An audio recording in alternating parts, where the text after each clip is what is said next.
తాకట్టులో ఉన్న బంగారాన్ని విడిపించి ఆ రోజున్న మార్కెట్ ధర కట్టి మిగిలిన డబ్బును మీకు అందిస్తుంది ఎస్వీఎస్ గోల్డ్. మళ్ళీ అప్ప ఇప్పటికే 200 రూపాయల అప్పు, మళ్ళీ అప్పు కావాలా? ఇదిగో ముందు నువ్వు చొక్కా పక్కన పెట్టు. అబ్బే వద్దండి, అసహ్యంగా ఉంటుంది. ఏ నీకేమన్నా గజ్జి తమర వగైరా రోగాలున్నాయా? అబ్బే అలాంటి ఏమీ లేవండి, మొత్తం డబ్బు రేపు ఇచ్చేస్తాను. అదేం కుదరదాయి. ఇవాళ డబ్బన్నా కట్టు, చొక్కా అన్న ఇప్పు. ఇంకొకసారి ఆలోచించండి. ఏంద్ర ఆలోచించేది? నువ్వు ఇప్పుతావా, నన్ను ఇప్పమంటావా? ఆగండి, వద్దులండి, మరి ఇప్పు. నేనే ఇప్పుతా. దీంతో నీకు నాకు చెల్లు. ముందు జాగ్రత్త వచ్చాడు 2 చొక్కాలు వేసుకొని. ఏంది ఏందిరా? ఏం తెలుగు గురుగారు మీది? మరి అదే బాకీ కలెక్షన్ అంటే చూసి నేర్చుకోండి. ఏంటి 220 రూపాయలకు 35 రూపాయలు చొక్కా తీసుకోవడమా? 35 రూపాయలు ఏంది? మరి 350 రూపాయలా? వాడిని ఆపరా, వెళ్ళి పట్టుకోండి పో. ఏంటి పట్టుకునేది? ఆడు బస్సు ఎక్కడము, బస్సు వెళ్ళిపోవడం అన్ని అయిపోయినాయి. నాకు జీతం పెంచవు గానీ డబ్బులన్నీ డబ్బు పెట్టుకో. ఇక నువ్వు అధిక ప్రసంగం చేయమాక. ఈ షర్ట్ నాకు నచ్చింది. నచ్చితే అవ్వా అవ్వా అవ్వా.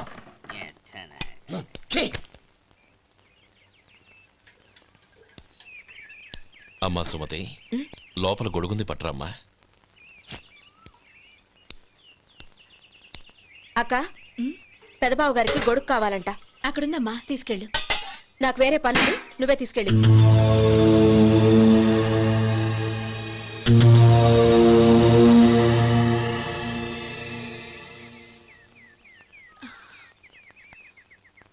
బావగారు, ఇదిగోండి గొడుగు.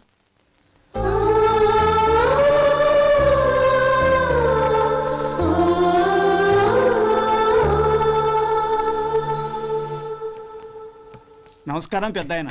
ఇక్కడేం చేస్తున్నారు? ఏం లేదు, మా ఆఖరి తమ్ముడు శేఖరం డాక్టర్ చదవడం పూర్తయింది. ఇంకో వారం రోజుల్లో వస్తున్నాడు. వాడి కోసం హాస్పిటల్ సిద్ధం చేయిస్తున్నాను. ఎంత మంచి మాట చెప్పారండి. వస్తానండి. మంచిది. అయ్యా, తమరి దయ వల్ల అమ్మాయి పెళ్లి కుదిరింది. అలాగా, మంచిది. వచ్చే నెల 15వ తేదీ ముహూర్తం. ఓహో, తమరు కుటుంబంతో సహా దయచేయాలి. అలాగే. అమ్మా, ఆశీర్వాదం తీసుకురా. 10 కాలాల పాటు పిల్లా పాపలతో చల్లగా ఉండమ్మా. మరి మేము వస్తామయ్యా. ఉండండి ఒక్క నిమిషం. అమ్మా సుమతి, దేవుడి దగ్గర ఉన్న కుక్కబరిని తీసుకురామ్మా. అవును, అబ్బాయి ఏం చేస్తుంటాడు? రైస్ మిల్లులో గుమస్తాగా పనిచేస్తున్నాడండి. ఎవరి మిల్లులో? వెంకయ్య గారి మిల్లులోనండి. ఆహా. అమ్మా సుమతి, కుంకుమేదమ్మా?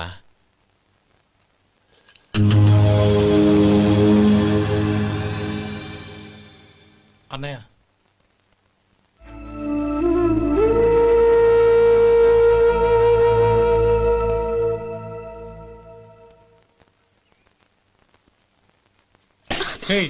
ఏంటిది? వచ్చిన దగ్గర నుంచి చూస్తున్నాను. అన్న ఏం చెప్పినా పట్టించుకోవేంటి? అసలు మా అన్నయ్య గురించి ఏమనుకుంటున్నావు? అయినా ఏం చూసుకునే నీకు ఎంత పొగరు? గోపి, ఏంట్రా ఆ మాటలు? అమ్మా, నువ్వు లోపలికెళ్ళు.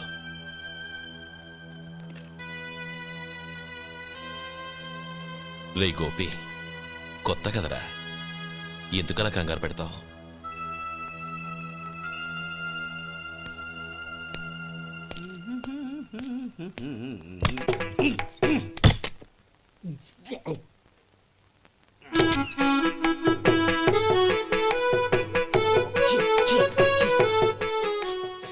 ఏంటయ్యా ఎలక తెచ్చిన వాసన వస్తుంది? ఎక్కడా? ఇప్పుడే పోయింది.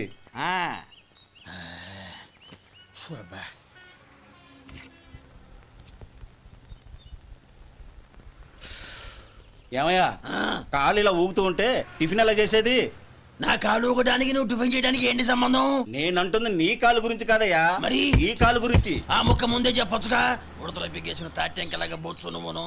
ఒరే సొంటి, ఆడి కింద ఒత్తెట్టు. అలాగే.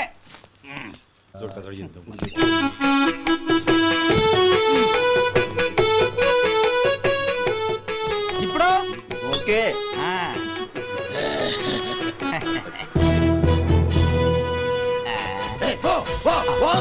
ఎన్నిసార్లు చెప్పాలి నీకు? ఒకసారి బుద్ధి లేదు. కడుపు గడ తిన్నావు, గడి తిన్నావా? పోతకి పో పో పో పో పో. అబ్బా,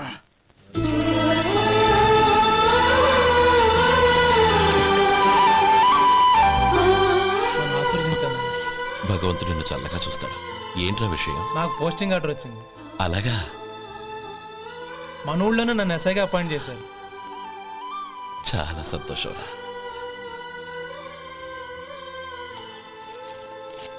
అన్నయ్య, నాకు కాదురా, ముందు మీ ఆవిడికి పెట్టు. ఇదంతా అమ్మాయి అదృష్టం. నీకు ఉద్యోగం రావాలని ఎన్ని నోములు నోచిందో, ఎందరు దేవుళ్లకు మొక్కిందో. వెళ్ళి మీ ఆవిడికి పెట్టు. బావగారు, నన్ను క్షమించండి అరే, బావగారు. ఏంటమ్మా ఇది?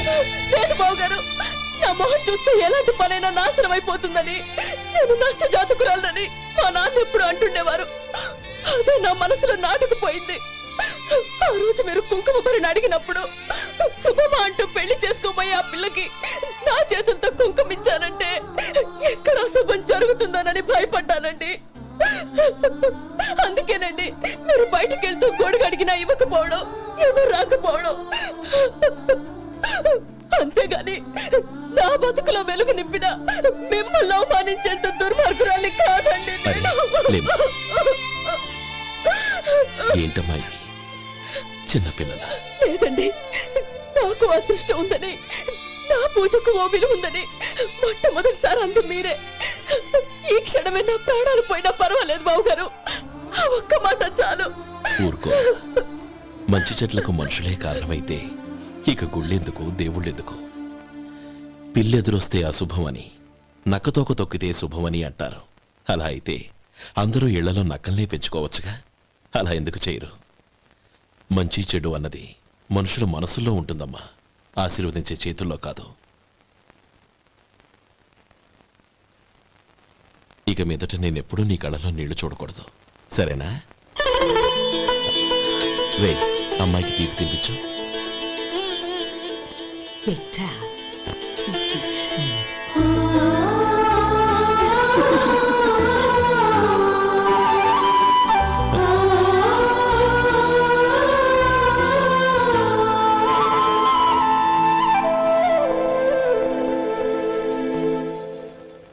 మధు, చిన్నప్పుడు నేను ఒక్కడనే కష్టపడుతున్నానని, నాకు సాయంగా ఉండాలని చదువు అవ్వలేదన్న వంకతో చదువు మానేశావు. ఇప్పుడు నీ తమ్ముళ్ళిద్దరూ అభివృద్ధిలోకి వచ్చారు. మరుదులిద్దరికీ మంచి ఉద్యోగాలు వచ్చాయి. తన భర్త మాత్రం అలాగే ఉన్నాడని నీ భార్య బాధపడదు. చూడు మధు, చదువుకున్నోళ్లే వృద్ధిలోకి రావాలని ఏమీ లేదు. కృషి పట్టుదల ఉంటే ఎవరైనా ఏదైనా సాధించవచ్చు. నీకు తెలివితేటలున్నాయి. నువ్వు తలుచుకుంటే కానిదంటూ ఏదీ లేదు. పైగా నీకు సాయిగా మేమందరం ఉన్నాం.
రా బాబు రా. నమస్కారం అండి.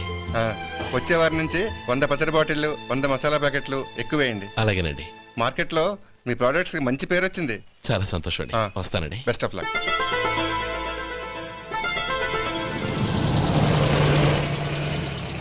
ఆ బాక్స్ లోపల పెట్టవా. అలాగే సార్. ఇక మీద మీ ఆర్డర్లు సగం వేయండి, సరిపోతుంది. అదేంటండి? మీ పచ్చళ్ళు అమ్ముడుపోక చాలా స్టాక్ అలాగే ఉండిపోయింది. ఇప్పుడు అందరూ రుచి పచ్చళ్ళు, రుచి మసాలానే అడుగుతున్నారు. మా నల్లుడి గురించి తక్కువగా అంచనా వేశారు కదా, ఇప్పుడేమంటారు? ఎలాగైతేనే అతను వృద్ధిలోకి వస్తే చాలు. వాళ్ళు బాగుంటే నాకు సంతోషమేగా. వాడు ఇన్నాళ్ళుగా వ్యాపారం చేస్తున్నాను, నిన్నగాక మొన్న వచ్చినోడు వాడు నాకు పోటీయా? వాణ్ణి పెరగనివ్వకూడదు. వాణ్ణి ఇక్కడికి రప్పించండి, నేను మాట్లాడతాను.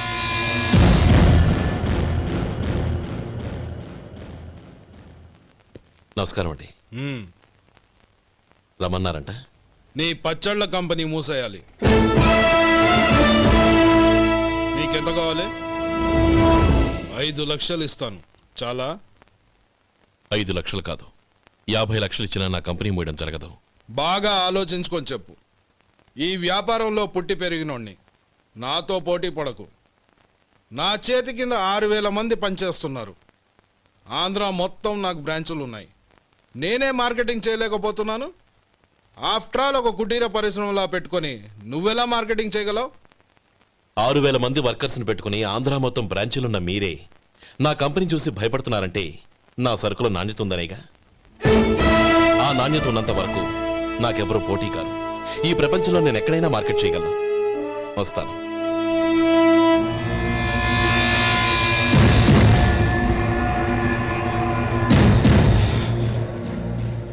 ఇక్కడ ఏం లేదండి. ఇక్కడ ఏం లేదండి. ఇప్పుడు ఊపిరి పీల్చి బిగ్బట్టు, నెమ్మదిగా వదిలి. ఓకే, లే, నెమ్మదిగా ఇలా వచ్చి కూర్చో. ఏం లేదు, మామూలు కడుపు నొప్పే. ఈ టాబ్లెట్స్ 3 రోజులు వాడు. ఎలా వాడాలో ఇందులో రాశాను. Token number 29. ఏమన్నారయ్యా? టౌన్ డాక్టర్ భయపెట్టేశాడు, ఆపరేషన్ అది ఇదని. కానీ ఈ డాక్టర్ బాబు ఏమీ లేదని చెప్పాడు. అలాగా? ఈ బాబు 10 కాలాల పాటు చల్లగా ఉండాల.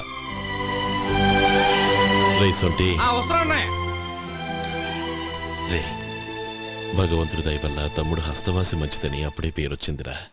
తమ్ముడిని దగ్గరుండి జాగ్రత్తగా చూసుకో. పని హడావుల్లో పడి వేళకు భోంచేయడము.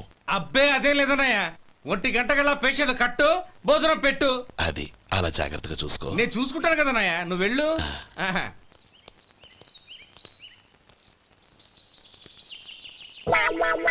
అయ్యో, ఏంటయ్యా ఉంటున్నాడా ఈ దెబ్బలు? ఏదైనా యాక్సిడెంటా? అదేం కాదండి, మరి గోరు కొరికినందుకు ఎలక్ట్రిక్ స్తంభానికి కట్టేసి ఇలా రక్తం వచ్చేలా కొట్టారండి. ఊరు కొరికినందుకు ఎలక్ట్రిక్ స్తంభాన్ని కట్టేసి ఇంతలా కొడతారా? వాళ్ళు అసలు మనుషులా, రాక్షసులా? చాలా థ్యాంక్స్ అండి. కనీసం మీరైనా అర్థం చేసుకున్నారు. వాళ్ళు అర్థం చేసుకోలేదండి.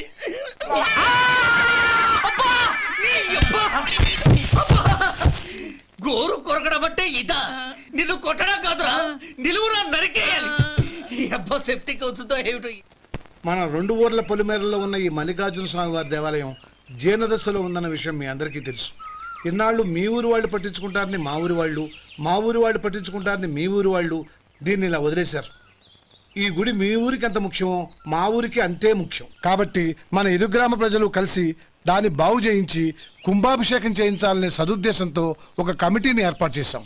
ఈ కమిటీలో 2 గ్రామాలకు సంబంధించిన ప్రముఖులు ఉన్నారు. కమిటీ ప్రెసిడెంట్గా ఎవరిని ఎన్నుకోవాలనే విషయంలో శ్రీ గోపాలరావు గారి పేరు, శ్రీ లక్ష్మీపతి గారి పేరు పరిశీలనలోకి వచ్చాయి. అందువలన మేమందరం బాగా ఆలోచించి తర్జన భర్జనలు చేసిన మీదట శ్రీ గోపాలరావు గారే అన్ని విధాలా ప్రెసిడెంట్ పదవికి అర్హులని ఈ కమిటీ నిర్ణయించడం జరిగింది.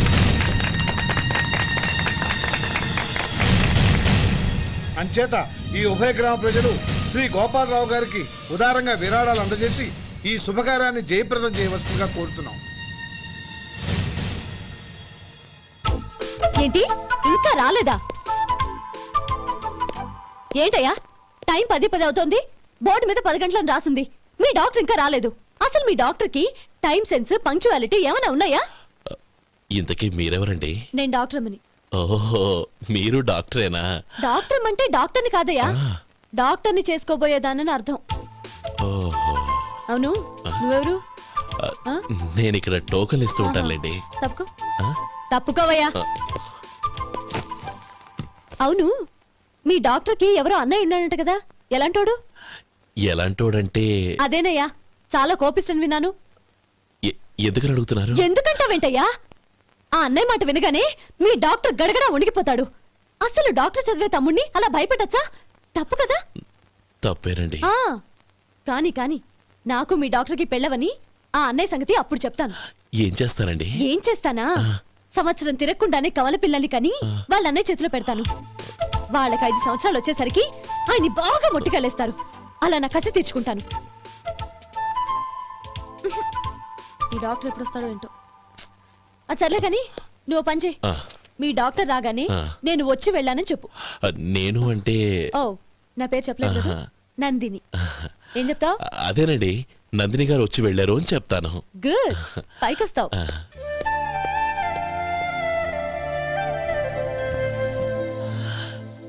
మ్మ్. ఆ, మ్మ్. దీంతో మొత్తం 4,98,200 అయ్యాయి. ఉమ్, పోతే నువ్వు ఇచ్చినంత ఇవ్వలేకపోయినా ఈ దైవకార్యానికి నా వంతు చందా 1800. దీంతో మొత్తం 5 లక్షలు పూర్తయ్యాయి.